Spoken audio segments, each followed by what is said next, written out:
हम लोग केवल 17वें श्लोक का पूरा जो तात्पर्य भी देखेंगे। पहले 2 श्लोक का केवल जैसे प्रभुपाद समझाते उसको देखेंगे। पहला श्लोक है नमा दुष्कृतने मूढ़ा प्रपदन्ते नराधमा माया पहत ज्ञानम आसुरम भावमाश्रिताः। इस श्लोक में भगवान बता रहे हैं जो निपट मूर्ख है, आप लोग ध्यान से सुनना भी, भगवान को शरण कौन नहीं जाते। 3 श्लोकों का अर्थ है। पहले 2 श्लोकों को भगवान ये बताते कितने प्रकार के लोग भगवान को शरण नहीं जाते, जो कौन होते वो शरण नहीं जाते। 16वें श्लोक में भगवान बताते कौन शरण जाते हैं, और 17वें श्लोक में भगवान यहाँ तक बताते हैं दोनों में से भी छांट कर कौन हम तक पहुंचेंगे। पहले श्लोक जो 15वां श्लोक उसमें भगवान बताते जो निपट मूर्ख है, कौन जो निपट मूर्ख है, जो मनुष्यों में अधम है, मेरे पीछे पीछे बोलिए, जो मुकुट निरप है, जो मुकुट निरप है, जो मनुष्य में अधम है, जो मनुष्य में अधम है, जिनका ज्ञान माया द्वारा हर लिया गया है, तथा जो आसुरी नास्तिक प्रकृति को धारण करने वाले हैं, ऐसे दुष्ट मेरी शरण ग्रहण नहीं करते। क्या बताया इस श्लोक में? आप में से बताओ, एकदम शॉर्टकट में बताओ। जिनका ज्ञान माया द्वारा हर लिया गया है, जो दुष्ट है, मनुष्य में अधम है, आसुरी प्रवृत्ति वाले हैं, ऐसे लोग भगवान की शरण ग्रहण नहीं करते। अब शरण ग्रहण कौन करते उनका देखते हैं। चतुर्विधा भजन्ते माम जना सुप्रीतुन अर्जुन आर्तो जिज्ञासुरार्थार्थी ज्ञानी च भरतवर्षभ। अब पहले इसमें देखिए कि जो कितने प्रकार के लोग शरण नहीं जाते वो। अब दूसरे इसमें भगवान बताते कि 4 प्रकार के लोग ही मुझे शरण आते हैं। अब इसमें कौन कौन से हैं? मेरे पीछे बोले, हे भरत श्रेष्ठ, 4 प्रकार के पुण्यात्मा मेरी सेवा करते हैं। आर्त, जिज्ञासु, अर्थार्थी तथा ज्ञानी। अब हमने पहले श्लोक में वो देखे कि कौन शरण नहीं जाते, दूसरे श्लोक में वो देखे जो शरण जाते हैं, और जो 3rd नंबर का श्लोक है उसमें भगवान बताते टिकते कौन है। टिकते कौन है? जैसे हम लोग कि कभी कभी हमारा हॉल पूरा भर जाता है, कभी कभी कोई नहीं होता, कभी कभी तो लगता है अभी कोई आएगा ही नहीं, खिचड़ी अभी झोपड़पट्टी में जाकर बांटनी पड़ेगी, कभी कभी लगता है कि अरे आज ज्यादा लोग हैं कम पड़ेगा। तो ये टिकने वालों में से नहीं होते, जो ना इधर के होते ना इधर के होते। लेकिन भगवान आगे बताते टिकते कौन है। इनमें से भगवान आगे श्लोक में तेषाम नित्य युक्ता एक भक्ति विशेषयते प्रियो ही ज्ञानिनो अर्थार्थ मह्यम सच मम प्रियः। भगवान बता दे, बोले इनमें से जो परम ज्ञानी है, और जो शुद्ध भक्ति में लगा रहता है, वह सर्वश्रेष्ठ है, क्योंकि मैं उसे अत्यंत प्रिय हूँ, और मुझे वह अत्यंत प्रिय है।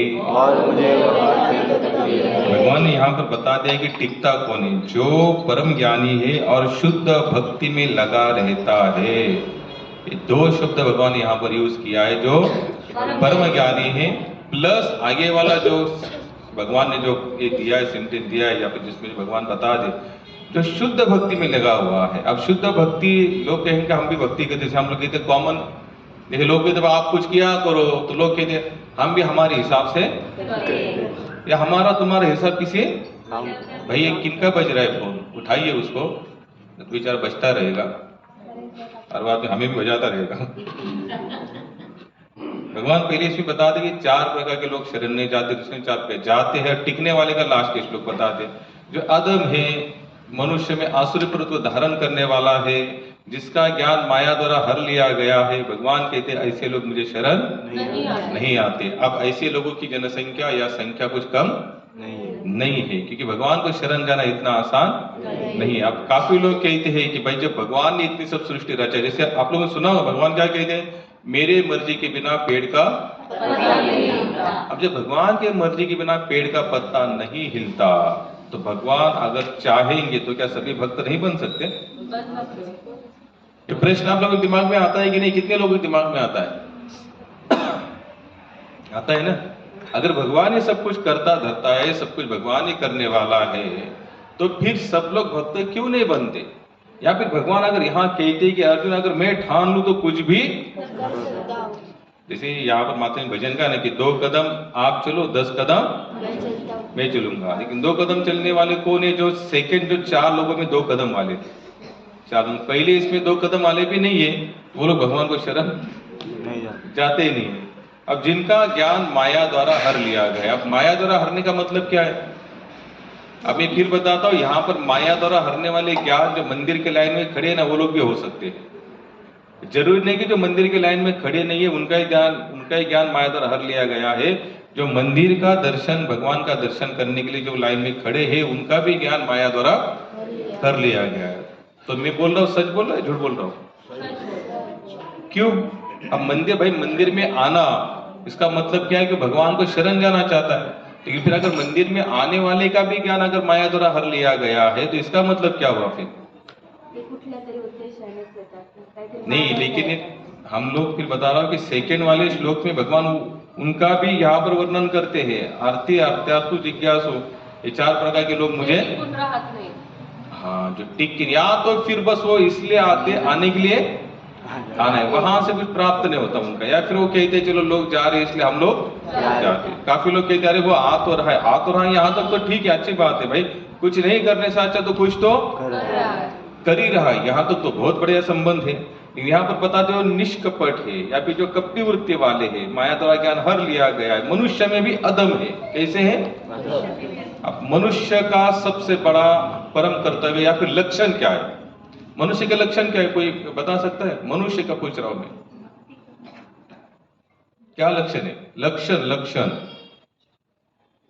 जैसे एंड्रॉइड फोन का लक्षण क्या है? उसमें व्हाट्सएप भी होगा और क्या क्या होगा उसमें? फेसबुक होगा, यूट्यूब होगा, ट्विटर होगा, बहुत सारे उसमें।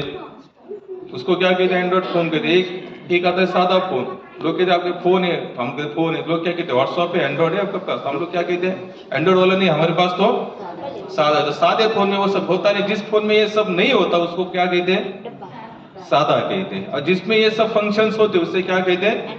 एंड्रॉइड। तो उसमें अगर यहाँ पर भगवान कहते हैं कि मनुष्य में भी जो अधम है, मनुष्य तो है लेकिन उसमें भी अधम है, गिरा हुआ है। वो कौन है?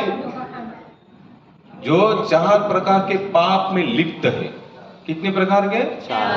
4 प्रकार के पाप में जो लिप्त है वो मनुष्यों में भी अधम है। यानी को मनुष्य शरीर तो धारण किया हुआ है, लेकिन वो 4 ही प्रकार के पापों को करने में हमेशा, तुम 2 कदम चलो, पाप कहता है मैं 10 कदम चलो। यहाँ तो भगवान माता जी तो भजन उल्टा गया, मैं उल्टा कर रहा हूं। वो 2 कदम पाप करने के लिए चलता है, तो पापी जो है कली, जिसे क्या कहते हैं आप? कली क्या करता है? ये भजन उस पर भी लागू पड़ता है वैसे।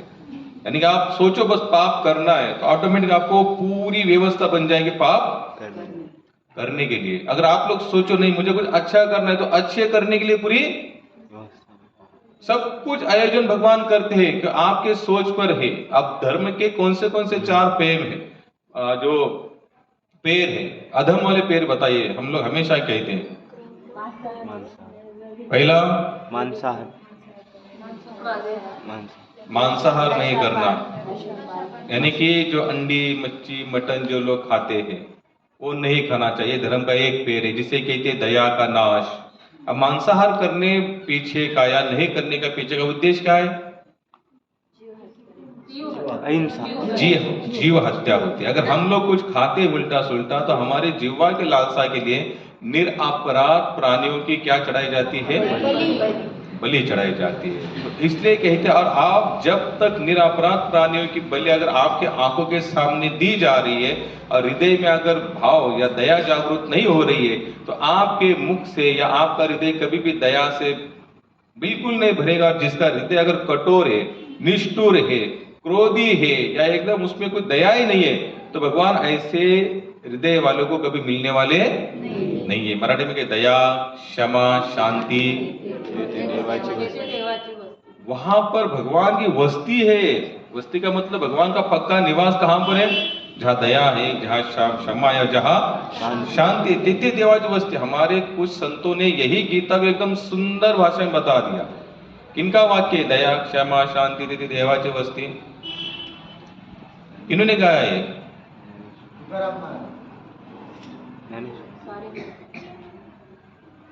अच्छा, मैं और एक आपको पूछता हूं, कालिया, इस बंदूक में कितनी गोलियां हैं? ये कौन सी पिक्चर का डायलॉग है? कोई बता सकता है? हाँ, शोले। 4। माता जी ने तो आगे का बता दिया। 6 गोलियां। ये सब ध्यान है हमें। अब इस पिक्चर का आकर मेरे हिसाब से कम 35-40 साल हो गए। फिर भी वो डायलॉग हमारे माइंड में सीट और हिट और फिट भी हो चुका है, लेकिन हम लोग उसको आज तक भूले नहीं है। ये क्यों भूल जाते हैं हम? जैसे मैंने फिर पहले बताया था, जो मंदिर के लाइन में खड़ा है वो भी क्या भगवान? बिल्कुल नहीं, वो तो आने के लिए आते हैं। अगर आने के लिए अगर सचमुच आते हैं तो उनको भगवान का हर शब्द, इस टुकड़ोजी महाराज ने बोला हुआ है, दया, क्षमा, शांति, तिथे देवाची वस्ती। ये टुकड़ोजी महाराज, इनका गांव कौन सा था?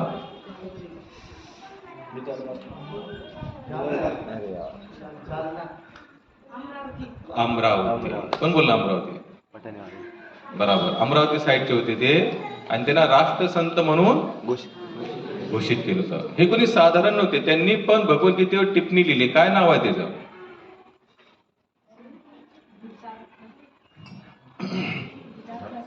तुकडोजी महाराजांनी पण भगवद्गीतेवर टिप्पणी लिहिली आणि भरपूर प्रसिद्ध गीता आहे ती, ग्रामगीता नावाची.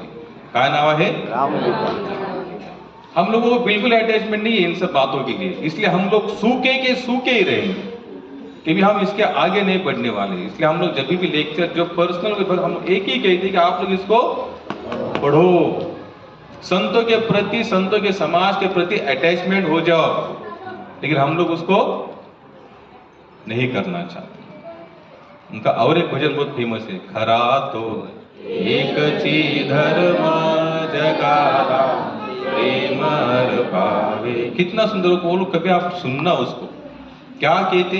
अगर संसार में कोई धर्म है ना सच्चा, तो कौन सा है?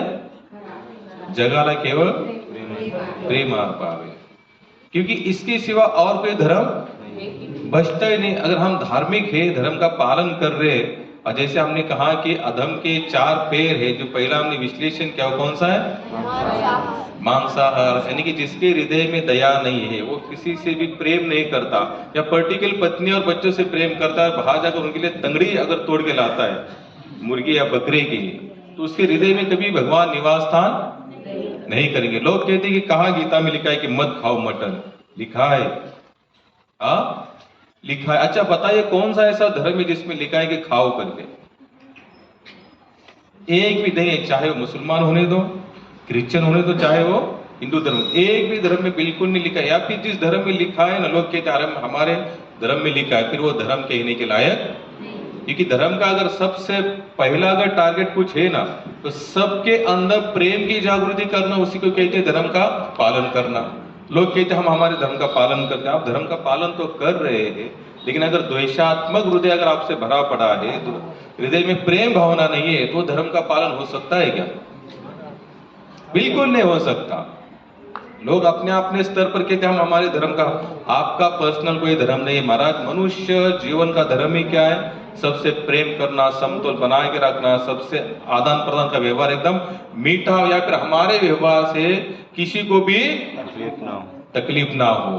भक्तिपाद एक जगह बता दे, एक बार जीसस क्राइस्ट ऐसे चल रहे थे, तो चलते चलते एक स्त्री को ऐसे पेड़ से बांध दिया था, और सब लोग उसको क्या मार रहे थे? पत्थर मार रहे थे. तो जीसस वहां पर गए, तो लोगों ने कहा कि आप भी पत्थर उतर और मार दो.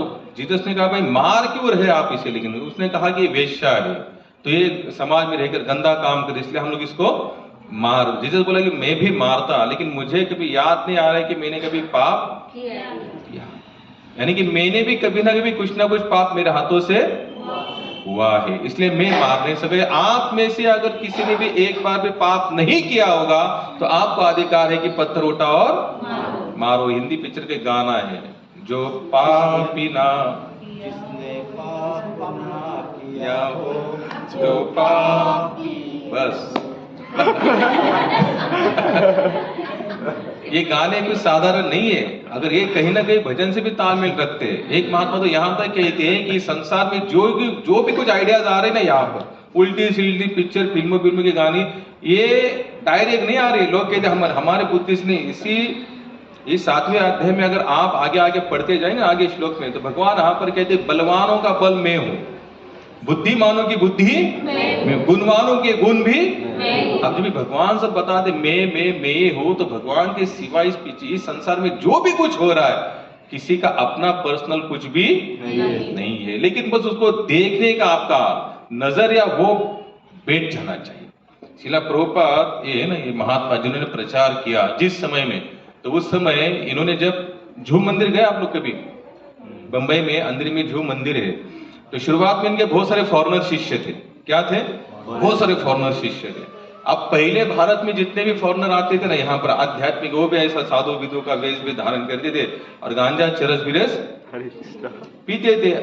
आप लोग देखेंगे भी होंगे ना, ऐसे काफी लोग हैं जो आज भी अगर आप कभी जाएंगे ना आध्यात्मिक स्थानों, कुछ लोग ऐसे भी है बाद में चिलिम बिलिम रखते, चिलिम बिलिम मस्त पीते और फूकते रहते और बम भोले करके कुछ ना आशीर्वाद देगा। कुछ ऐसे भी मूर्ख लोग हैं कि उनको जाकर जय हो। अब गांजा पीने वाला बंदा आपको क्या आशीर्वाद देगा, जो खुद ही हारा पड़ा है बेचारा, जीवा की लालसा से, नशा पान से लिप्त हुआ है, क्या वो कभी आशीर्वाद आपको देने में सक्षमता बन सकता है? नहीं। तो उस समय प्रभुपाद के बहुत सारे शिष्य थे नए जमाने में, यानी कि 1970-71 के आजू बाजू, क्योंकि 1967 में प्रभुपाद यहाँ से अमेरिका चले गए और 2 साल के बाद 1969 में जब आए तो काफी सारे फॉरेनर साथ मिलाए। तो उस समय एक देवानंद का पिक्चर निकला था, पूरब पश्चिम। अच्छा वाह, पूरब बोला तो पश्चिम भी हो गया। हाँ, तो उसमें उसने एक गाना गाया था, दम मारो दम बोलो सुबह शाम हरे कृष्णा हरे राम।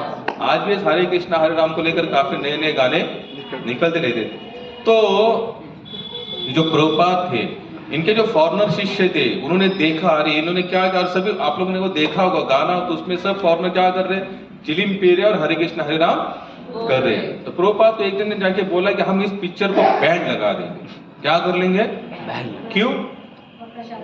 इसके ऊपर बैन लगा देंगे क्योंकि इन्होंने क्या किया है कि हम जिस तरह हरे कृष्ण हरे राम जो भजन करते हैं, वो भजन का सहारा या फिर उस गाने में लगा लिया है, लेकिन पूरा पिक्चर जो है वो क्या कर रहे हैं, सब लोग चिलिम गांजा पी रहे और हरे कृष्ण। इससे क्या हो रहा है कि हमारी संस्था बदनाम हो रही है। प्रभुपाद बोले बिल्कुल मत बैन लगाओ इस पर, इसको और चलने दो जोर शोर से। लेकिन महाराज ऐसे कैसे बोल रहे आप? भाई देखो, अगर यहाँ पर कोई तिलक लगा के आता है, हम लोग क्या कहते, भाई तिलक लगाए तो आप थोड़ा सा आपका बोलना, आपका व्यवहार कैसे होना चाहिए? वैष्णव या सदाचार होना चाहिए उसमें, यानी कि हमारे व्यवहार से किसी को कोई दुख ना पहुंचे। तो प्रभुपाद ने कहा बिल्कुल नहीं, बैन बिन कुछ मत लगाओ, जो और चलता है उसको और चलने तो अच्छा है। बोले क्यों प्रभुपाद, इसको तो बंद करना है क्योंकि हमारा भी नाम बदनाम। प्रभुपाद ने नहीं बोले, हमारे काम को और वो सरल कर दे, हमारे काम को और सरल कर दे। जैसे आपने इस ड्रेस को, जैसे तिलक बिलक कंठी माला होते हैं ना, सब सामने से लोग तुरंत कहते हैं आप हरे कृष्ण मंदिर में जाते हो क्या? क्या बोलते हैं आप? हरे कृष्ण जैसे तिलक देखेंगे ना कहीं पर भी, अगर आप तिलक लगा के जाकर देखना, अगर कोई होगा तो कहते अरे आप हरे कृष्ण वाले हो ना, हरे कृष्ण वाले, आप जो कीर्तन करते हो, रास्ते पर गाते हो, झूमते हो।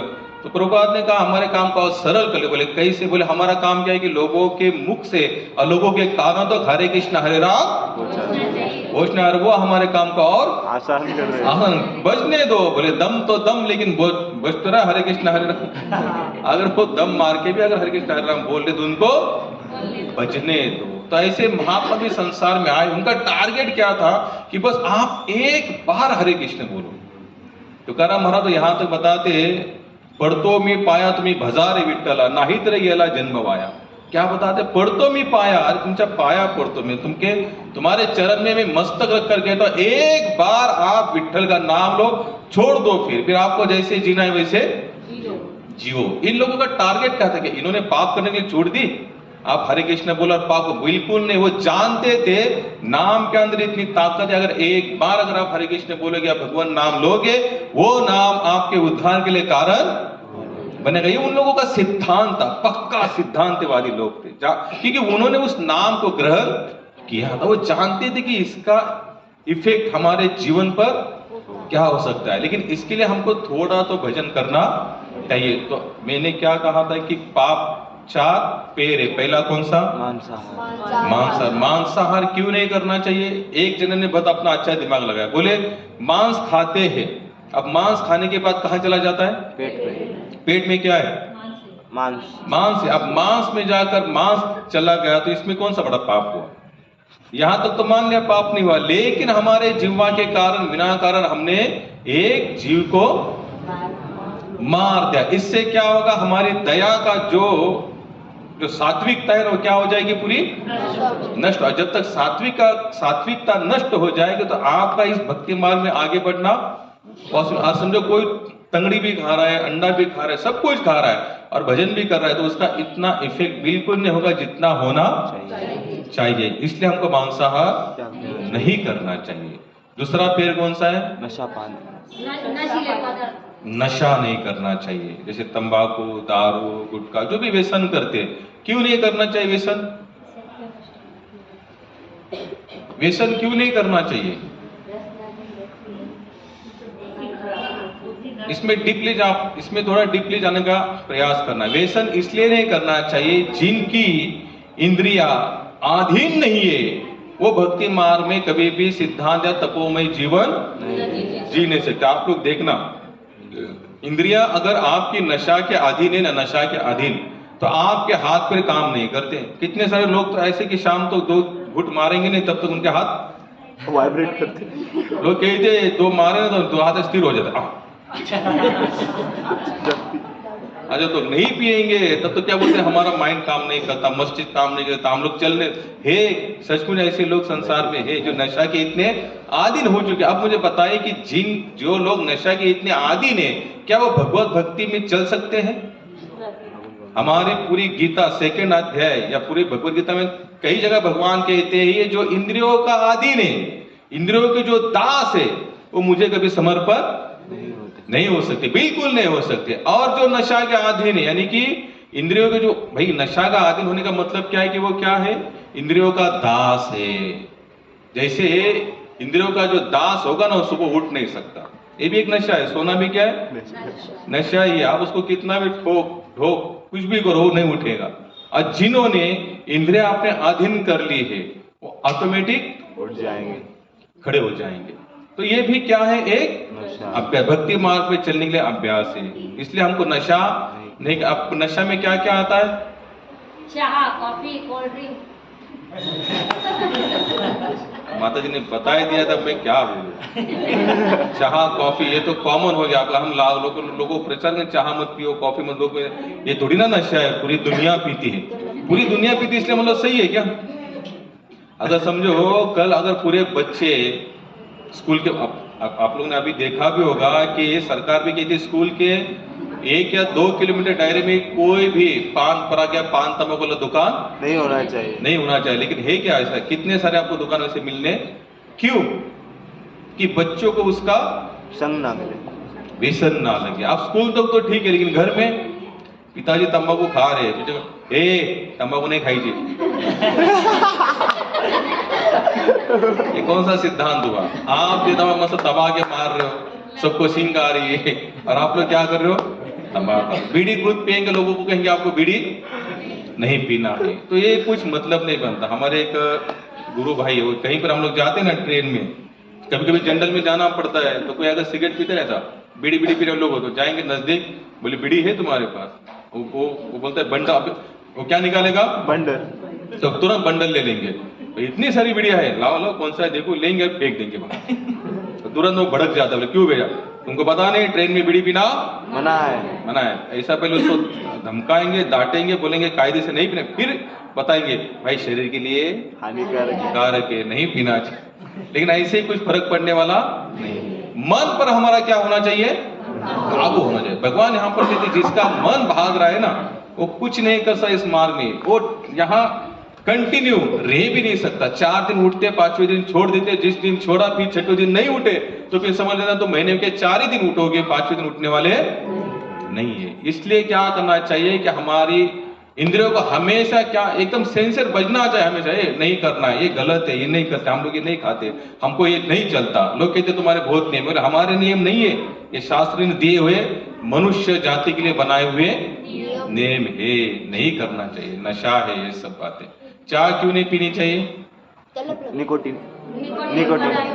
अच्छा कितने लोग पीते ये बताइए पहली बात तो। तो माता जी का आवाज पहला, माता जी का हाथ भी ऊपर पहला ही है।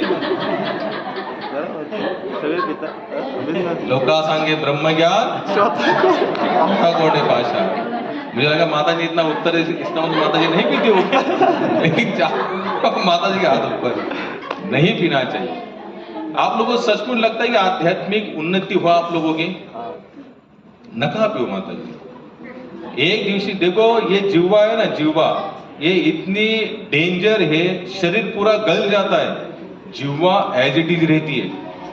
बूढ़े इंसान भी होंगे ना, बूढ़े इंसान अगर सब्जी में नमक ना हो ना तो कोई नमक नहीं, नमक दिखता नहीं कुछ है, लेकिन नमक नहीं। मीठा कम है, खट्टा कम है, ये जीवा कभी बूढ़ी नहीं होती। इसको क्या करो, थोड़ा कंट्रोल करो। अगर ये कंट्रोल में है, जिसका जीवा कंट्रोल में है, समझ लेना वो तपोमय जीवन जी सकता है, अन्यथा नहीं। इसलिए कली जब अपने पिता के सामने खड़ा हुआ ना तो उसने एक हाथ में जीवा और एक हाथ में जनेंद्रिय पकड़ी थी। बोले क्यों? बोले उसने कहा कि जिसका जीवा पर कंट्रोल है उसका जनेंद्रिय कंट्रोल होगा, और दोनों गोष्ठी जिनका कंट्रोल है वही भक्ति मार्ग में आगे बढ़ सकते, अन्यथा नहीं। बहुत मुश्किल नहीं है आध्यात्मिक जीवन, बस आपने ठान लेना चाहिए। क्या करना चाहिए? ठान। ये जो है ना प्रभुपाद, ये जो आप लोग यहाँ बैठे हैं या आज भी जो हरे कृष्ण आयुर्वेद संस्था फैली है ना, उसका कारण चाह है। चाह क्या है? चाह। इनकी पत्नी को हमेशा बोलते थे तुम चाह मत पियो, चाय नहीं पीनी चाहिए, चाय नहीं। तो पत्नी कहा नहीं मुझे नहीं होता। और एक बार इतनी कंडीशन घर की खराब हुई तो जो टिप्पणी आज हम लोग पढ़ रहे प्रभुपाद, ये छपने से पहले प्रभुपाद ने रफली लिख के रखी थी। तब उसके पत्नी को एक बार उनके पत्नी को चाय पीना था, घर में कंडीशन थी कि चाय की पत्नी के पैसे नहीं थे, उसने भगवत गीता रत्ती में भेज दी। प्रभुपाद ने बोले किधर है गीता? बोले मैंने भेज दी। क्यों? बोले चाय के लिए। प्रभुपाद बोले और जो घर छोड़ा फिर बाद में नहीं आइंदा आप लोग ऐसा करना नहीं। तो आपका फिर यहाँ आना बंद हो गया। बोले फिर वही जाओ, फिर वही जो कर लेकिन इंद्रियों को क्या करो, थोड़ा दमन करो। इंद्रियों का दमन नहीं, मन के ऊपर कंट्रोल नहीं है, जैसा आ रहे उसे स्वराचार जीवन जी रहे। और कह रही कि हमें भी वैकुंठ जाना है, हमें जगह वैकुंठ को सबके हाथ ऊपर। चाय किसने छोड़ा है? कांदा प्याज किसने छोड़ा है? कुछ भी नहीं हो सकता। इसलिए हमारा सेकंड कौन सा है? अपाचार, नशापान। तीसरा कौन सा है? व्यभिचार। व्यभिचार का मतलब होता है प्रामाणिकता। अब इसका एकदम छोटा सा सेंटेंस बताओ। जैसे हम धर्म के अनुसार, जैसे हमारे भारत में तो बहुत अच्छी संस्कृति है, यहाँ पर भारत में तो बहुत अच्छी संस्कृति। जैसे कि भाई एक स्त्री से एक पुरुष के साथ शादी होती है और इसके अलावा अगर कुछ वो अलग काम करते गलत तो उसे क्या कहते हैं? व्यभिचार। भारत में जन्म लेने के लिए सबसे सौभाग्यशाली हम लोग हैं, क्योंकि हमको यहाँ पर बचपन से ही कुछ ऐसी बातें सिखाई जाती है जिससे हम मनुष्य है, इसलिए हमको वैसा जीवन यापन करना चाहिए, इसलिए वैसे चलते। आपको पता है भारत बाहर अमेरिका या जितने देश हैं वहां पर शादी होने से पहले कॉन्ट्रैक्ट लिख दिया जाता है। किस बात का कॉन्ट्रैक्ट होता है? जैसे यहाँ पर समाज इकट्ठा बैठता है ना, भाई शादी अगर बच्चे की शादी करने तो 4 लोग इकट्ठा आते हैं, फिर समाज के लोग जैसे मराठी भाव की गई थे सब लोग इकट्ठा आते। क्या कहते? भाई देखो आज से तुम्हारी पत्नी है, तुम दोनों को एक साथ रहना है, झगड़ा भी हो तो भी आपको साथ में रहना है, इसको छोड़ना नहीं है, या एक कुटुंब को मिलकर रखना है। बाहर वैसे एक एग्रीमेंट होता है पहले शादी होने से पहले। भाई मुझे अगर कल इनसे नहीं हुआ, नहीं मन बना तो मैं क्या करूं दूंगी? छोड़ दूंगी, और मुझसे जितने बच्चे होंगे उनको इनको पालना पड़ेगा। तो बाहर स्वैराचार ही स्वैराचार है, वहां पर कोई लेन देन नहीं महाराज। और आजकल तो भारत में भी कुछ ऐसे कायदे कानून निकले हैं, बिना शादी के भी इकट्ठा रहते हैं तो भी आपके ऊपर कोई ऑब्जेक्शन उठाने वाला नहीं है। कहाँ जा रहे हैं हम लोग? कौन से आधुनिकता, कौन से उन्नति की चर्चा करते? शिला प्रभुपाद कहते हैं उन्नति, कोई उन्नति नहीं। यहाँ पर बोले उन्नति केवल एक ही है, हम भगवान के दास। ये दास की कितनी फीलिंगनेस आपके अंदर निर्माण हो रही है, जितनी फीलिंगनेस, यानी कि आपको जितना भगवान से प्रेम होना शुरू, ज्यादा से ज्यादा समझ लेना हम लोग उन्नति के पद पर है। कुछ फैसिलिटीज मिले शरीर के लिए, भोग करने के लिए, उसे उन्नति नहीं कहते। वो तो कोई भी करता है, कुत्ते बिल्ली तो हमसे भी बढ़िया भोग करते हैं, हमसे भी बड़े। आप लोग जानते हो कि जो चिड़िया एक बार जिस घर में अंडे देती है ना, सेकेंड टाइम वो उसी घर में अंडे नहीं देती, वो नया घर सींचती है, वो नया। आप बता इतना अमीर कोई है क्या यहाँ पर? हम एक बच्चा होने के वक्त इस फ्लैट में होगा, सेकंड बच्चे को नया फ्लैट देंगे, है क्या कोई ऐसा? कोई नहीं। लेकिन चिड़िया क्या करती है, हर बार बोले जूने में नहीं देने अब अंडे, आपको क्या करना है, नया घर बनाना।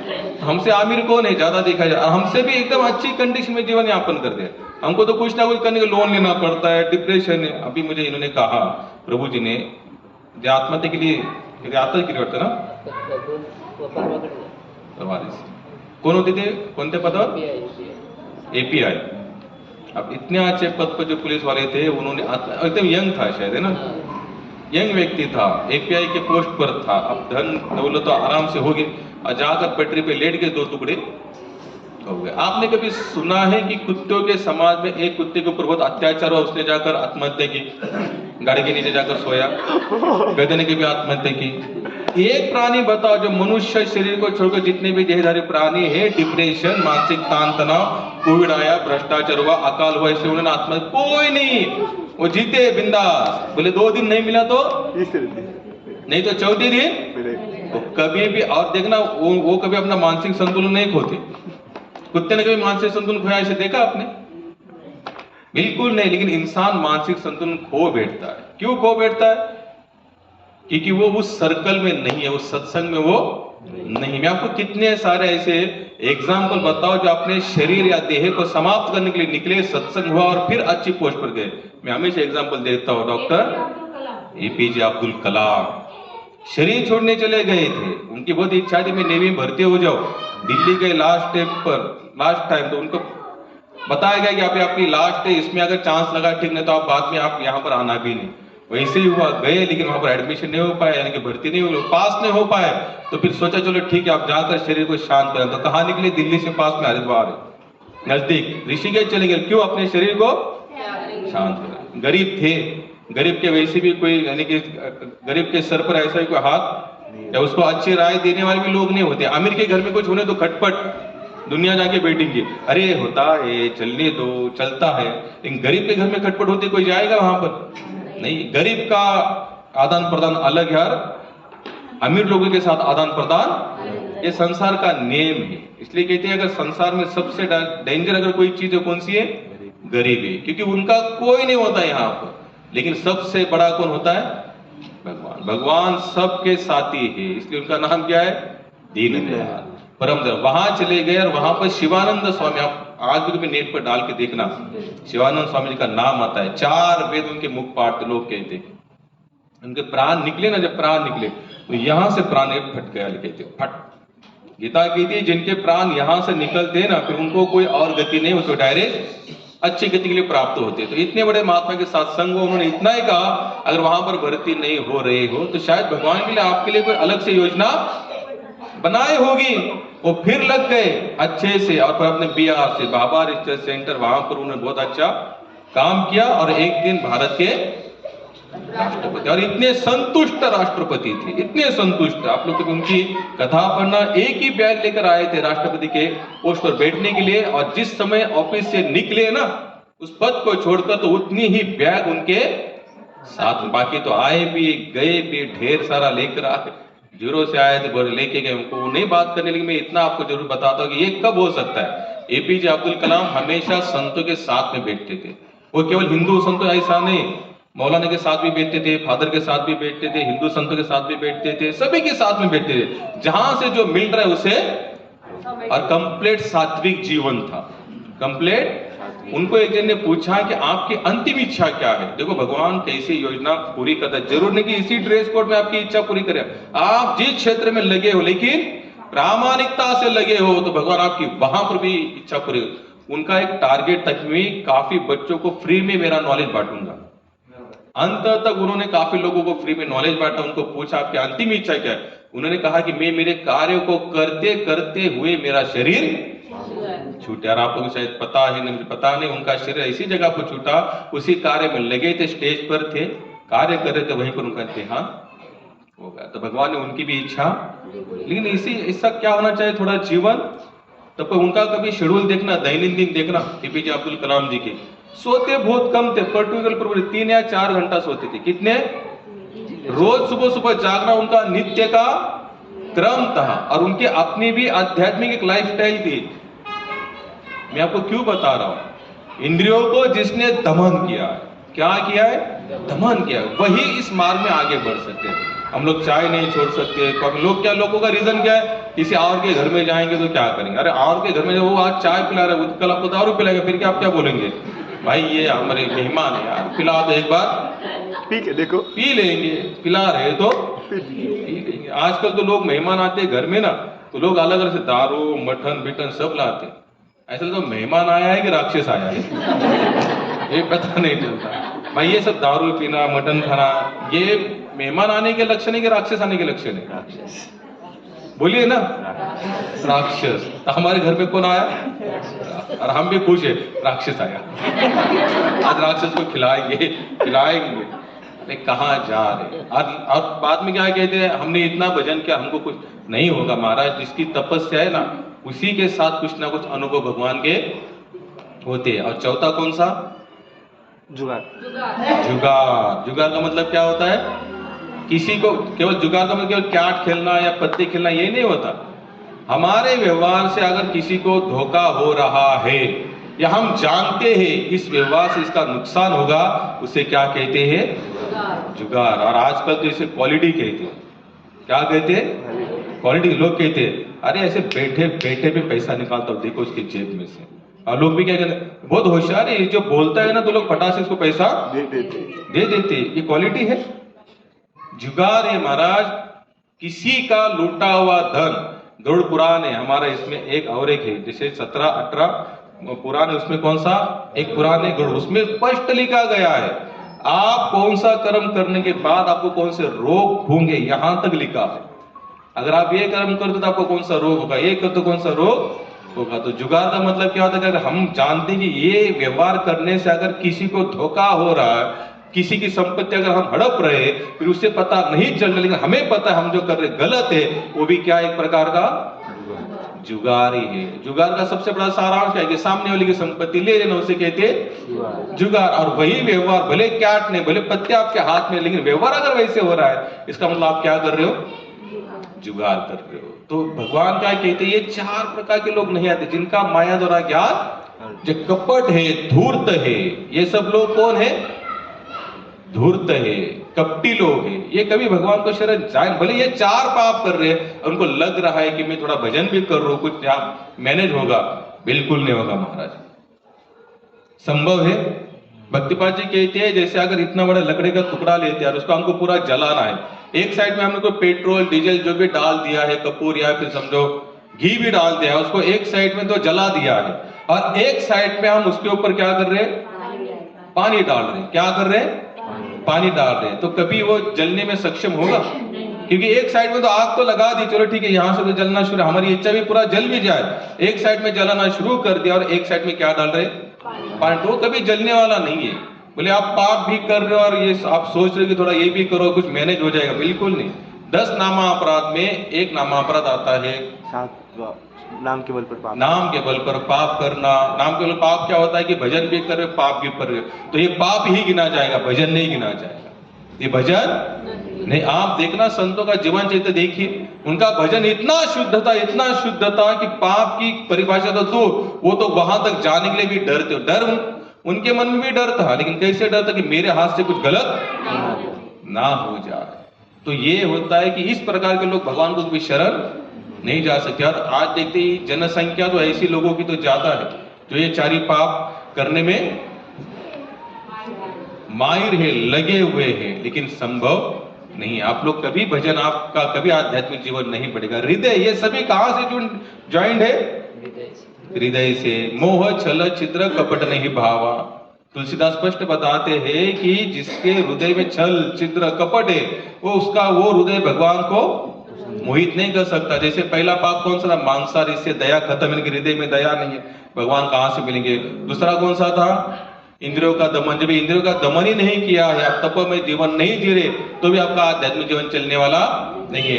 तीसरा कौन सा था? व्यभिचार। व्यभिचार मतलब कि प्रामाणिकता। अगर आपके अंदर प्रामाणिकता ही नहीं है, जिस संबंध में लगे उस संबंध में, तो आप कभी भगवान का संबंध और आपका संबंध कभी प्रामाणिकता से बनने वाला नहीं। चौथा कौन सा था? जुगाड़ खेलना। जुगाड़ का मतलब है किसी का विश्वासघात करना। अगर ये ऐसा हृदय होगा तो क्या ऐसे हृदय के लिए भगवान तरसेंगे? बिल्कुल नहीं। आप संतों का जीवन तो देखिए कि इनके अंदर ये चार पाप कभी थे ही नहीं। एकनाथ महाराज तो निकले थे भारत भ्रमण करने और एक गधे को पानी पिला दिया। क्यों? संकल्प क्या लेके चला थे कि इतने सब जितने भारत के तीर्थाटन जितनी नदियां है, पहले उनका सब जल इकट्ठा करेंगे और रामेश्वर को अभिषेक करेंगे। रामेश्वर नजदीक आया हुआ है, एक गधा है, पानी से व्याकुल है, तो वही पानी पिलाए हुए कहते भगवान रामेश्वरम यही से अभिषेक आप तुम स्वीकार करो। और सब लोग देखे देखे और आगे चले गए। सबके पास पानी था, लेकिन सबने क्या सोचा? इतना तपस्या किया है, रामेश्वर का अभिषेक करना, गधे को थोड़ी ना पिलाएंगे। चले गए, लेकिन नाथ महाराज ने पानी पिलाया और वहीं पर रामेश्वरम प्रकट बोले मैंने तुम्हारा अभिषेक सच में स्वीकार। तो कितनी दया होनी चाहिए हृदय में। इतनी दया से भरा हुआ हृदय ही भगवान को पा सकता है, अन्यथा पाने वाले नहीं है। तो हमने पहले श्लोक में क्या देखा कि जो लोग हैं जो पापाचार में लगे हुए। दूसरे श्लोक में भगवान क्या बता रहे हैं? कौन से लोग हैं जो चार प्रकार के आते हैं मेरे शरण में? आर्त, जिज्ञासु, अर्थार्थी तथा ज्ञानी। तो चार प्रकार के लोग भगवान कहते मेरे शरण में। सारांश बता दो, चार ही प्रकार का सारांश क्या होता है? जैसे आर्त है, जिज्ञासु है, अर्थार्थ है और ज्ञानी है।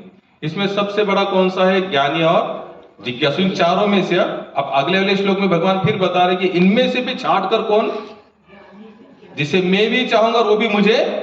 अब यहां तक तो सब भगवान को चाह रहे, चार ही प्रकार के लोग भगवान को चाह रहे। क्यों? जैसे आर्ता अर्थात, जिसके मन में कुछ कल्पना कोई भगवान है, चलो यार एक बार मंदिर में जाकर बैठते कि भगवान है क्या, चलो वहां जाकर थोड़ा देखते हैं। ये आर्त निकलना चाहते हैं। अर्थार्थ का मतलब होता है धन दौलत के लिए। कुछ अपनी कंडीशन खराब है, लोग कहते हैं कि भगवान को शरण जाने से अपना व्यापार धंधा कंडीशन अच्छी होंगे, तो ऐसे लोग भी भगवान को शरण आते हैं। जो जिज्ञासुवादी है अर्थात तो ब्रह्म जिज्ञासा, मैं कौन हूँ, कहाँ से आया हूँ, कैसे मैं यहाँ पर आया हूँ, क्यों आया हूँ, क्या करने आया हूँ। कभी आप लोगों के मन में प्रश्न आए मी कुठून आलो, कुणापासून आलो, कुठे जाणार, मेल्यानंतर माझं काय होणार? कुणाच्या मनामध्ये असे प्रश्न? किसके मन में ये सब आते हैं प्रश्न? किसी के भी मन में नहीं आते प्रश्न? ये आने चाहिए प्रश्न। अगर आपको भक्ति मार्ग में टिकने है ना, तो आप जिज्ञासावादी होने चाहिए। आपके अंदर क्या होनी चाहिए? जिज्ञासा होनी चाहिए। मैं कशासाठी आलो, मैं क्यों आया यहाँ पर, कुछ दिन रहता हो, बालक होता हो, तरुण हो जाता हो, वृद्ध हो जाता हो और एक दिन हरे कृष्ण मर जाता हो। मरने के बाद हम लोग मरने के बाद कहां जाएंगे कुछ पता है? मरेंगे कि नहीं? मरने वाले हैं कि नहीं? आप मुझे बताइए। अगर आप लोग यहाँ से, अगर मैं पूछूं आप कहाँ जा रहे हैं, अगर ट्रेन में मिलते हैं, मैंने पूछा आप बंबई जा रहे हो, मैं भी बंबई, मैंने पूछूंगा आपको बंबई क्यों जा रहे हो? पता नहीं, ऐसे ही जा रहा हूं। अगर कोई अगर आपको ऐसा आंसर देगा तो आप क्या बोलेंगे? मूर्ख है, बंबई के गाड़ी में बैठा है, बंबई जा तो रहा है, मैं पूछ रहा हूं क्यों जा रहा, तो कहते हैं पता नहीं।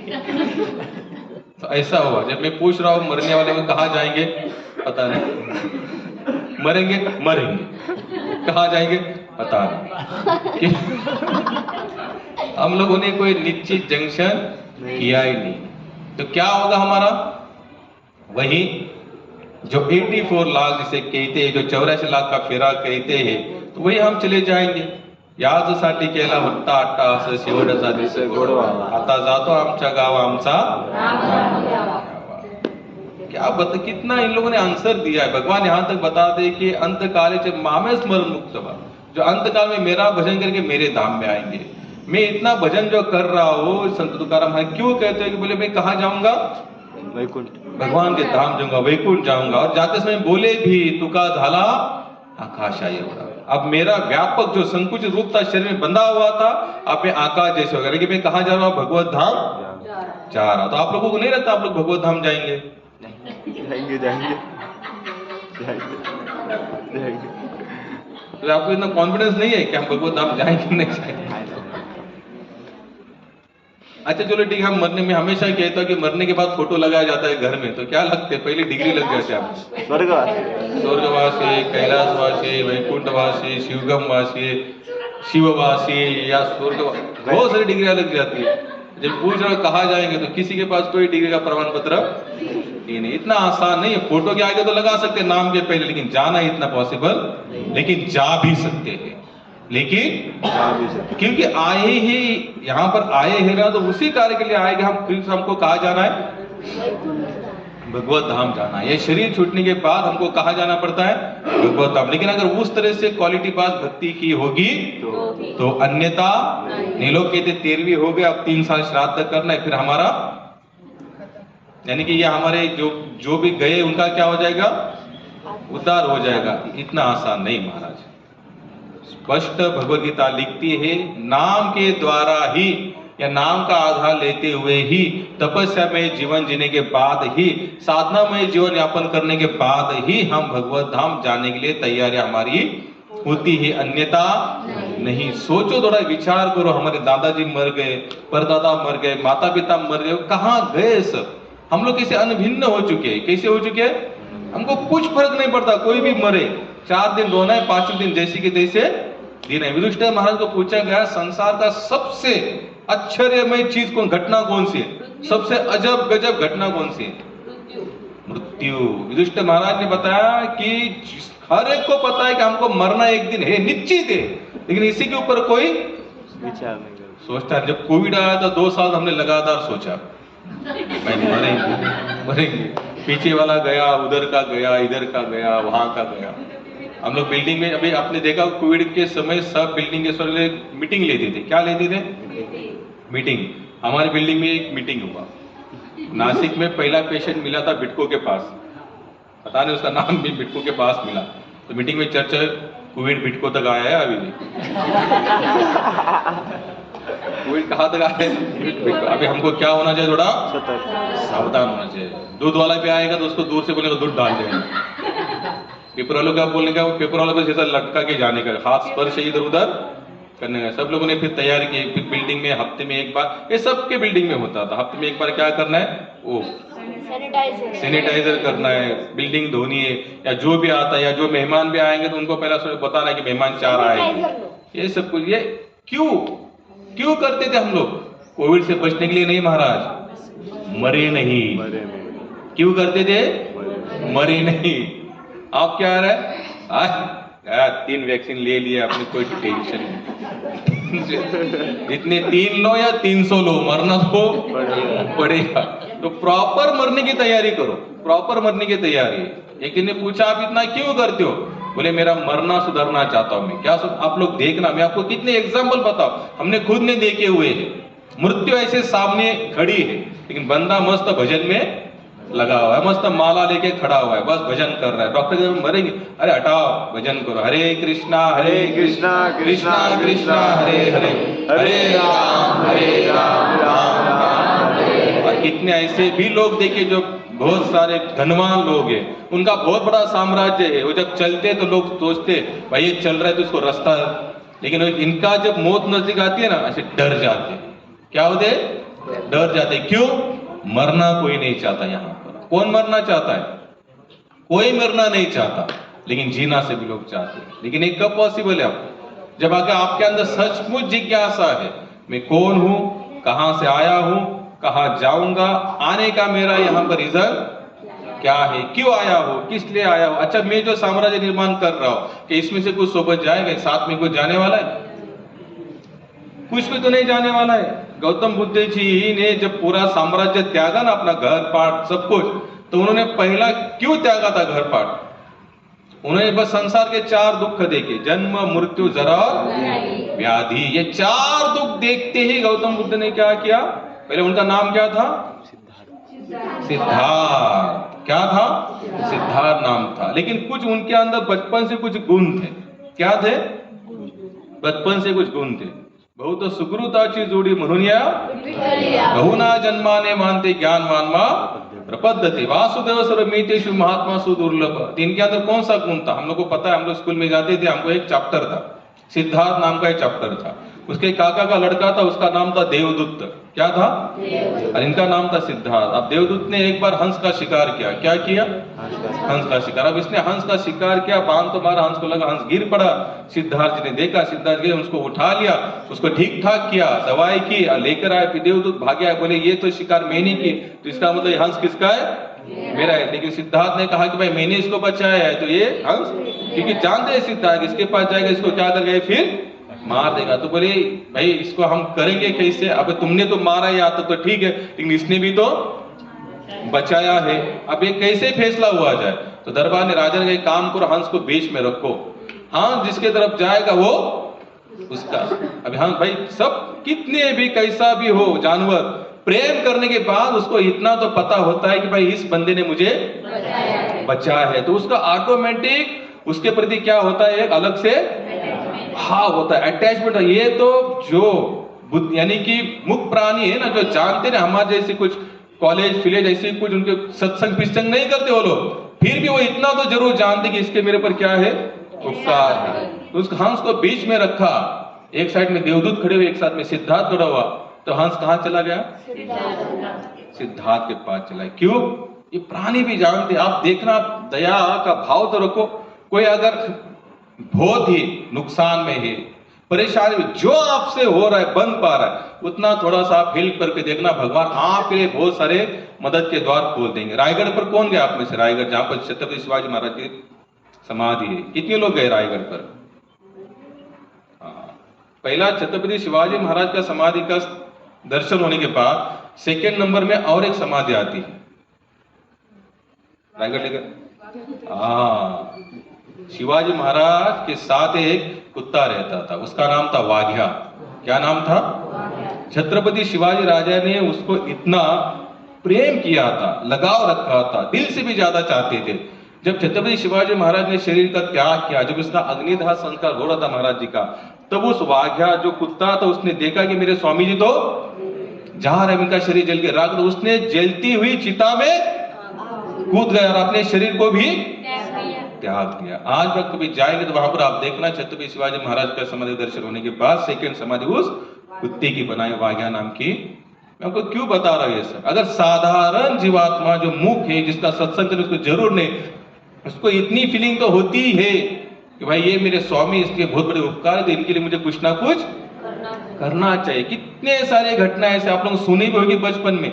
जैसे अगर कोई बैल का मालिक, गाय का मालिक मर जाता था ना, अगर वो 3-4 दिन मालिक, जैसे अगर रोज एक ही व्यक्ति अगर गाय बैल को खिलाने आता है, नहीं आता था, तो गाय बैल भी खाते नहीं थे, वो भी 3-4 दिन तक जानते भाई वो कहा गया जो मुझे रोज खिलाने आता था। ये साधारण सा जीवन है। अगर यही भाव अगर हम लोग के हृदय में होगा कि भगवान के हम पर कितने बड़े उपकार है, तो हम अपने आप भगवान की सेवा में लग जाएंगे। लेकिन इसके लिए पहले होना क्या जरूरी है? जिज्ञासा। अथा तो ब्रह्म जिज्ञासा, मैं कौन हूं, कहां से आया हूं, कहां जाऊंगा। ये सब बॉडी, ये सब क्वालिटी मुझे दी है, किन्होंने दी ये सब क्वालिटी? जैसे आंखों को देखने की तकरीब दी है, कानों को सुनने की शक्ति दी है, जिह्वा बोल रही है, बुद्धि सोच रही है, प्लस माइनस देख रहे, सुख और दुख हम भोग रहे हैं। किन्होंने दिया होगा ये सब?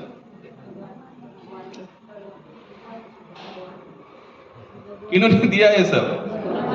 भगवान ने दिया। थोड़ा सोचो फिर, उस जो भगवान ने भोगने के लिए इतना अच्छा शरीर दिया है, तो उनके कितने उपकार हम पर होने चाहिए। अगर एक साधारण सा कुत्ता जान सकता है, साधारण सा हंस जान सकता है, साधारण से गाय बैल वो जान सकते हैं कि इनके कितने हम पर उपकार है, तो हमको नहीं जानना चाहिए भगवान के हम पर कितने उपकार? तुकाराम महाराज तो यहाँ तक कहता थे, मेरे शरीर का ये ऊपर का छिलका में निकाल के इसकी चप्पल भी बनाओ ना भगवान आपके लिए, तो भी मैं आपका ऋण कभी चुकता नहीं। तो ये जब तक भाव निर्माण नहीं होगा भगवान के इतने उपकार मेरे पर है, तो मुझे भगवान के लिए क्या क्या करना चाहिए। हमने जिनसे दीक्षा ली, स्वामी भक्ति पर हमेशा कहते थे, मैं भगवान के लिए अच्छी से अच्छी सेवा सोचता हूँ। क्या सोचता हूँ? सबसे क्वालिटी बात सेवा। जैसे हम लोग कहते हैं एक ही बच्चा होगा, एक लड़की है और एक ही लड़का है, तो माता पिता क्या सोचते हैं? एक ही तो लड़का, इसकी शादी में कैसे करूंगा? धूमधाम से। एक ही तो लड़की है, इसकी मैं विदाई जब करूंगा तो कैसी करूंगा? धूमधाम से करूंगा। एक ही है करते करते हम इतना सब उनके लिए करते, तो कभी आपने ये सोचा कि एक ही तो भगवान है कि जिसके साथ मेरा नित्य शाश्वत संबंध है। मरने के बाद कोई आएगा, बेटा बेटी के साथ में आएंगे, किसके गई है, वह भाग्य तो बहुत प्रामाणिक था इसलिए चला गया। बाकी यहाँ पर कोई प्रामाणिक है नहीं महाराज। रोना धोना 4 दिन चलेगा, बहुत अटैचमेंट होगी 6 दिन चलेगा, और बहुत ही अटैचमेंट होगी 1-2 साल चलेगा, उसके बाद में ना फोटो बचेगा ना आपकी प्रॉपर्टी बचेगी, सब कुछ आपका नाम तक मिटाया जाएगा। मृत्यु पत्र एक बार आपने सबमिट कर दिया सरकार के पास, जितनी प्रॉपर्टी उस नाम पर सब खारिज, हटाओ गए, अब क्या इसका काम ही तमाम हो गया, इसको आप रखना नहीं। तो इसी जिज्ञासा होनी चाहिए, क्यों आया क्यों नहीं आया, भगवान ने क्यों मुझे भेजा। और चौथा कौन सा व्यक्ति है, ज्ञानी। ज्ञानी। कौन है, ज्ञानी। ज्ञानी का सबसे सर्वोत्कृष्ट मतलब क्या है, सबसे बड़ा पद क्या है। एक बार श्रील प्रभुपाद ने पूछा, बोले ज्ञान की सर्वोच्च सिद्धि क्या है। तो एक ऐसे बंदा आया था, और कभी सत्संग में आता है, उसने हाथ ऊपर, मैं बताओ क्या। प्रभुपाद ने कहा बताओ। तो उसने कहा वो तो रोज कभी कभी आता, तो इतना तो जरूर सुनता था कि कृष्ण मालिक है और जीवात्मा उनका, हम सभी कौन है, भगवान के दास है, और यही ज्ञान की सर्वोच्च स्थिति। उसने कहा प्रभुपाद भगवान श्री कृष्ण ही पूर्ण पुरुषोत्तम है और हम सब भगवान के दास है, और यही ज्ञान का लक्ष्य है। प्रभुपाद ने कहा एकदम राइट आंसर दिया। ज्ञान का सबसे बड़ा लक्षण क्या है, हे भगवान आप ही मालिक हो, हम आपके दास और आपकी सेवा करना है हमारे जीवन का लक्ष्य है। इससे ज्यादा ज्ञान की कोई सर्वोच्च स्थिति नहीं है। मैं उसके ओशो का नाम सुना है कभी, हालांकि ज्यादा नहीं सुनना चाहिए, लेकिन बस 4 रुपए सुन के लेना है। उन्होंने बहुत अच्छी बात बोले, आजकल मूर्खों को ज्ञानी घोषित करते हैं। क्या कहते हैं, मूर्खों को ज्ञानी घोषित। अब कोई मूर्ख 10-12 मूर्ख लोग इकट्ठा आकर एक व्यक्ति को ज्ञानी घोषित करे, तो उसको क्या ज्ञानी मानना चाहिए, क्योंकि घोषित करने वाले कौन है, मूर्खों के साम्राज्य में या उनके समाज में कोई एक बंदे को बहुत ऊंचे पद पर बिठाते हैं, तो वो भी मूर्ख और बिठाना। तो आज हमारी समाज व्यवस्था में ऐसे हुआ है। सबसे बड़ा होशियार कौन है, 98% लेके आए, 99% लेके आए। ठीक है, वो उस क्षेत्र में होशियार हो सकता है, लेकिन इसका मतलब वो ये नहीं हो सकता वो हर एक क्षेत्र में होशियार होगा। अगर आप कुछ क्वालिटियां प्राप्त कर संसार में कोई पद भी अगर लेते हो, अगर आपको लोग घोषित करते ज्ञानी, तो हकीकत में बुद्धिमान लोग कहते वो सर्वोच्च ज्ञानी नहीं हो सकते। क्योंकि सर्वोच्च ज्ञानी कौन है, जो डिप्रेशन में जाने के बाद भी खुद को मैनेज करे। जैसे अभी उन्होंने कहा बीड़ साइड में एक बंदे ने, एपीआई ने क्या किया, एज भी ज्यादा नहीं, और उन्होंने ये भी बताया कि अभी इस साल में उनके ही डिपार्टमेंट कुछ 3-4 लोगों ने, और बड़े बड़े पोस्ट पर होने के बाद भी, मैं आपको कितने सारे लोग ऐसे बताओ ऊंचे पद पर जाने के बाद भी डिप्रेशन में आते ही खुद को समाप्त कर देते हैं। और उसके पहले लोग उनको क्या कहते हैं, ये बहुत ही होशियार है, बहुत चतुर है, बहुत ज्ञानी है। ज्ञानी था तो डिप्रेशन में आने के बाद उसने आत्महत्या क्यों की। ज्ञानी था तो थोड़ा सा चल बिचल हो गया संसार में, घर में, तो क्या करने लगा, नशा करने लगा। तो ये ज्ञानी लोगों के लक्षण है क्या। ज्ञानी खुद को संवारता है, क्या करता है, संवारता है, चाहे कैसी भी स्थिति हो, विचलित नहीं होता। ये भगवत गीता में कृष्ण कहते हैं। ये अर्जुन सबसे बड़ा ज्ञानी कौन है, जो कभी भी संसार के सुख दुख से विचलित नहीं होता, ना प्लस से ना माइनस से, ना हार में ना जीत में, हमेशा स्थिर रहता है। उसे क्या कहते हैं, ज्ञानी कहते हैं। यहाँ 90 लाने और 99 लाने वाला अगर 98 लाता है, तो ऐसे बच्चे आत्महत्या करते हैं। उनको होशियार ढूंढे कहाँ जा सकते, या तो उनको ऐसे सर्कल में रह रहे जिस सर्कल में क्या है सभी लोग मूर्ख है, ऐसे सर्कल। आप देखना हमारे उद्धार के लिए भी, आत्महत्या के लिए कारण भी वो वैयक्तिक वो बंदा नहीं बनता, उसका सर्कल होता है। क्या होता है, सर्कल होता है। अगर आपका सर्कल बढ़िया है ना, सबसे अच्छा सर्कल है, एकदम मजबूत, यहां से माइंड से, तो आपको अगर लगता है कि बस ऐसे कुछ होता है, तो ऐसे सर्कल में जाके बैठो, आपको अच्छे आंसर मिलेंगे, अच्छे आंसर मिलेंगे। जैसे आपका फिर होगा मॉरल क्या होगा, और मजबूत होगा। आपके माइंड के जितने भी गंदे विचार है क्या फटाक से निकल जाएंगे, और सर्कल गलत लगने दो। आजकल आप जानते होंगे नेट पर तो ऐसी साइट है कि सुसाइड कैसे की जाए, मरना कैसे है, ऐसी साइट से प्रभु जी, उसमें क्या लिखा जाता है, मरना है तो आप क्या करो, छत पर जाओ, माइंड को सेट करो, मैं किसी का नहीं हूं, और फटाक से कूद जाओ। अब ये क्या माइंड सेट करने के लक्षण है। राम कहते गीता पढ़ो, भागवत पढ़ो, संतों के साथ में रहो, अच्छे लोगों के साथ में रहो, आपके माइंड को क्या करेंगे वो Right. सेट कर ले। उस साइड में तो यहां तक लिखा है कि आप कौन सा पॉइजन लेने के बाद आपको थोड़ी भी फील नहीं होगी, आपको जरा भी वेदना है और आपके प्राण फटाक से निकल जाए। कहाँ जा रहे हैं हम लोग? साधु संत ग्रंथ यहां तक कहते ये देह बहुत अनमोल है, इसकी वैल्यू आप लोग नहीं जानते, ये आसानी से मिलने वाला नहीं है, लेकिन इसकी वैल्यू नहीं जानने का हमारे ऐसी साइट्स ओपन हो जाती है। हम चले जाते लोग कितने तो मर भी जाते हैं, आज तो वही हो रहा है हर जगह पर। लेकिन आप थोड़ा संतों के साथ में बैठ के देखो ना, कितना आनंद आएगा, आप बिंदास हो जाओगे। इसलिए कहते हैं लोग मायादास सदा उदास, कृष्णदास बिंदास। जो होगा कल भी कुछ उतर पुतल हुई थी जीवन में, कल का दिन निकल गया है। आज भी कुछ उतर पुतल हो रही तो आज का दिन भी निकल जाएगा, कल भी होगी तो कल का भी। अरे एक दिन तो आएगा ना जिस दिन उतल पुतल नहीं होगी, तो पूरा वसूल करेंगे उतल पुतल का काम। ऐसे सोच के वो क्या करते हैं, अपने माइंड को सेट। इसलिए कहा जाता है कि सत्संग में बैठो, आध्यात्मिक में आओ, नहीं तो बहुत मुश्किल है। और यहां से आगे तो और भी खराब दिन आएंगे, क्योंकि कुछ बचने वाला है। हमारी भोग की कामना इतनी बढ़ चुकी है, इतनी बढ़ चुकी है कि हमको अगर भोग नहीं मिला तो हम लोग क्या हो जाते। इसलिए आप देखना, जितने भी क्लेशात्मक जीवन लोग यापन कर रहे हैं ना, केवल भोग केंद्र बिंदु होने के कारण कर रहे हैं। जहां पर भोग केंद्र बिंदु नहीं है वहां पर कोई आपके साथ झगड़ा नहीं करेगा। छोटी छोटी चीजों के लिए हम लोग क्या कर रहे हैं, झगड़ा। बोले क्यों? क्योंकि मुझे ये मिलने, मेरी चीज है, मुझे मिलने, क्या फर्क पड़ता, नहीं मिली नहीं, उससे कोई हल्के वाली चीज ले लो, अपने जीवन क्या करो यापन को। लेकिन हम लोग उस चीज को मानते नहीं है। हम लोग कल गए थे मुंबई, मलाबार हिल प्रभु जी के, तो वहां पर मेरे साथ में हमारे एक बहुत अच्छे दोस्त है पाटिल प्रभु, तो उनको मैं बता रहा था कि प्रभु देखो हाई सोसाइटी और लो सोसाइटी। लेकिन हाई सोसाइटी का मतलब है, जैसे लोग कहते हैं कि high society high society high society, जैसे नासिक में हाई सोसाइटी किधर है, लो सोसाइटी किधर है, जेल रोड, जेल रोड। अच्छा ये बताओ हाई सोसाइटी का मतलब क्या है? हम किस चीज को हाई सोसाइटी कह रहे हैं? कि वहां के लोग ऐसे उल्टे चलते हैं, जैसे हम लोग हाई सोसाइटी कहे, चलना खाना पीना सब कुछ एक जैसा, वो आंखों से हम आंखों से देखते हैं, कानों हम भी कानों से सुनते हैं, वो पैरों पे हम भी पैरों से चलते हैं। तो हाई सोसाइटी क्यों कहा गया? वहां पर भोग की जो चीजें है ना वो ब्रांडेड है। क्या है? ब्रांडेड है। जैसे वहां पर आपको BMW, मर्सिडीज बहुत सारी गाड़ियां मिलेगी, हमारे जोलेट में ज्यादा फॉर्च्यूनर मिलेगी, इससे ज्यादा कुछ नहीं। यहाँ पर एक आध कोई गाड़ी चली तो चलेंगे, उस तरफ आप देखें जागवर भी, आप कभी जाएंगे, मैं काफी घूमता रहता हूँ उधर, ये बहुत सारी गाड़ियां मिलती है। मलाबार हिल में हम कल गए, वहां पर तो स्विफ्ट डिजायर की 8, 10, 15 लाख वाली कोई गाड़ी ही नहीं वहां पर, कोई सब BMW, मर्सिडीज ऐसे एकदम कम से कम 50, 40, 60 लाख के ऊपर की गाड़ियां। तो मेरे कहने का मतलब है, हाई सोसाइटी का मतलब है, हम लोगों ने क्या सोचा, ये नाम हमने क्यों दिया? जहां पर भोग अनलिमिटेड है, या भोग भोगने की जितने भी चीजें हैं उसकी अमाउंट क्या है, भोग बड़ी है, हम उसे क्या कहते हैं, हाई सोसाइटी। और लो सोसाइटी क्या है? जो खाने के लिए महंगे, कपड़े ब्रांडेड नहीं है, जो मिला उसमें चलते रहते, चप्पल मिले स्लीपर, स्लीपर मिले तो स्लीपर, चप्पल मिले तो चप्पल, चलो साइकिल पर तो कभी गाड़ी पर तो कभी चलकर, इसे हम कहते लो नहीं। संत भी कहते हाई सोसाइटी लो सोसाइटी, संतों का भी टारगेट है, जगी निंदते सर्व सोडून द्यावे, जगी वंदते सर्व। यहाँ पर 2 जनों का रामदास स्वामी वर्णन करते हैं, जगी निंदते सर्व सोडून द्यावे। जगी निंदा यानी कि कौन सी जग के बारे में बात कर रहे हैं?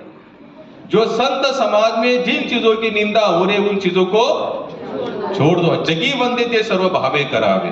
अभी कौन से जगत की बात कर, जो संत समाज में जो वंदनीय है उनको क्या करना, उन सब क्रिया को क्या करना चाहिए, तुरंत स्वीकार करना चाहिए। लेकिन हम लोगों ने सबका माइंड एकदम खराब हो चुका है। हाई लो के चक्कर में हम अपना खुद का अस्तित्व भी भूल गए। लोग ब्रांडेड के पीछे भागते भागे इतनी भूख बढ़ गई, हम पाप कर रहे, पुण्य कर रहे, अपने ही लोगों से हम लोग क्या हो रहे, दूर हो रहे। हम लोग सोचते भी नहीं है। पहले के जमाने का देखो, आज में देखो कितना जमीन आसमान का फर्क है। पहले इसमें भाई भाई सोचे लो ठोके, थोड़ा सा तू ज्यादा ले ले, कुछ फर्क आज बिल्कुल जमेगा नहीं। कोर्ट में चलो, वहां लड़ेंगे, कंटिन्यू करेंगे, मैं मरूं तू मरो, हमारे बच्चे कहां जा रहे हैं, क्या मिलेगा इससे? कुछ भी नहीं। तो भगवान क्या कहते हैं, चौथा कौन सा, जो ज्ञानी है। ज्ञानी क्या है, सब सर्वोत्कृष्ट स्टेप कौन सी है? ज्ञानी की सबसे बड़ा मैं दास हूँ, भगवान मेरे मालिक है, उनके बहुत बड़े उपकार मेरे पर है, उनकी सेवा करने और ऐसे करते करते जीवन को त्याग देना है। और आगे वाले श्लोक में भगवान क्या बताते थे? कौन माया द्वारा है? इनमें से अब ज्ञानी तो यहां तक भगवान ने बता दिया, अब भगवान आगे बता रहे, थोड़ा सा 10 मिनट लेंगे, ज्यादा नहीं। अंत के श्लोक में भगवान ने क्या बताया? इनमें से जो परम ज्ञानी है और शुद्ध भक्ति में लगा रहता है वह सर्वश्रेष्ठ है, क्योंकि मैं उसे अत्यंत प्रिय हूं और वो मुझे अत्यंत प्रिय। भगवान ने यहां पर एकदम सारांश बता दिया। अब तो हमने बहुत चर्चा की, प्लस माइनस इधर उधर के, और अंत में भगवान ने क्या बता दिया? जो मुझे अत्यंत प्रिय है, जिसे मैं अत्यंत प्रिय हूं और वही मुझे अत्यंत प्रिय है। माता जी ने कहा कि 2 कदम बढ़े 10 कदम, नहीं, भगवान के लिए 10 कदम बढ़ो, भगवान 10 ही कदम, 100 कदम तो भगवान चलेंगे। हमारा चलना जितना जोर का होगा भगवान के माध्यम से उतना ही हमारी तरफ भगवान का आना भी उतना ही होगा। तो करना क्या है? हमको भगवान को अत्यंत प्रिय बनाना है। भगवान को अगर अत्यंत प्रिय बनाते हैं तो भगवान भी हमें अत्यंत प्रिय बनाएंगे। लोग कहते हैं हम मन से भक्ति करते हैं। अच्छा, इतनी बड़ी स्टेज तो भाई हमारी भी नहीं है, या बड़े बड़े महात्माओं की भी नहीं है इतनी बड़ी स्टेज। तो लोग क्या कहते हैं, हम तो मन ही मन भगवान का, कुछ हमको माला की जरूरत नहीं है, हम भगवान को सेवा पूजा बीजा कुछ करते नहीं। ऐसे कैसे हो सकता है? संसार में भगवान के लिए जहां लोग कहते मन से करते, उनको एक बार पूछना, आप अदरवाइज जितने भी आपकी एक्टिविटीज है ना, संसार के, घर की, कुटुंब की, जितने भी है, वो भी ऐसे ही सोचो। वहां पर भी जाओ, ऑफिस में जाओ, वहां को आपको काम कोई दिया, आप उनको बताना मालिक को, आप बस फाइल रख के जाओ, मन से करता रहूंगा। क्या करेंगे आप? मन से वहां पर मान्य करेंगे? कौन सा काम ऐसे है कि बस हम इतना कहते मन से सब हो रहा है? एक भी काम नहीं हमारा, आपको कृति करनी पड़ती है, प्रैक्टिकली आपको करना पड़ता है। लेकिन यहां पर जो कुछ करना नहीं चाहते ना, उन लोगों के आंसर है हम लोग मन से करते। हमको सुबह उठने की जरूरत, यहाँ अत्यंत प्रिय का मत, हम जिसको चाहते हैं ना, उसकी चाह में हमको नींद भी नहीं लगती। क्या नहीं लगती? नींद भी नहीं लगती। इसका मतलब हम उसको क्या करते? बहुत चाहते। क्या चाहते? बहुत चाहते। अब भगवान को बहुत चाहते, तो सुबह उठना है तो आपको क्या होगा? आके अपने आप खुलेगी। मैं आपको लिख के देता हूं, अगर आपका भगवान के प्रति आकर्षण बढ़ता जाएगा ना, तो मैं जो बता रहा हूं नेम नहीं होते बाद में, ये अपने आप हर क्रियाएं होती जाती है। उसके लिए अलग से कुछ करने की जरूरत नहीं है। एक एग्जाम्पल राजेश्वरानंद जी महाराज बहुत अच्छा देते, बोले कोई भी स्त्री जब पहली बार बच्चे को जन्म देती है ना, तो उसको रात पे जागना उसका कोई अभ्यास नहीं होता। अगर माता पिता के घर में अगर वो रहती है ना, तो घर में कितना भी उथल पुथल होने तो उसको आवाज से जागती नहीं है। लेकिन पहले बच्चे के समय जैसे बच्चा हो जाता है, तो बच्चा तुरंत हिलता भी है ना, तुरंत वो जाग जाते। अब इसको जागने का अभ्यास है क्या? नहीं है। लेकिन बच्चे के प्रति जो अटैचमेंट है, क्या है? अटैचमेंट है। उसको ऑटोमेटिक वो सब कुछ बॉडी या बुद्धि उसको क्या करती है? हिंट देती रहती है। वो रात को उठ जाएगी, देखी कि बच्चे ने टट्टी की, सुसु की, नहीं किए तो की होगी, तो क्या करेगी उसको? अब ये कहते उसने कहीं पर कोर्स किया था, कहीं क्लास लगाया था? कुछ नहीं। तो ये क्यों हो रहा है अपने आप? क्योंकि क्या है? बच्चे के प्रति क्या है? अच्छा, ये मेरा है, ये मेरा है। उसी तरह जब भगवान के प्रति भाव होता है, भगवान मेरे है, मैं भगवान, मुझे सेवा करनी चाहिए, ये मुझे नेम है, स्वामी जी ने कहा है, आचार्य ने कहा है, संतों ने कहा है, तो उसके अनुसार मैं क्या करूंगा? चलता रहूंगा। एकदम सरल है। भगवान कहते हैं कि ऐसे 4 नहीं बजते, ऐसे 4 बजते, उसमें से वही लोग मेरे तक आते हैं, जरूर है मुझे ही जीवन का क्या माना है? लक्ष्य माना है। हरे कृष्णा।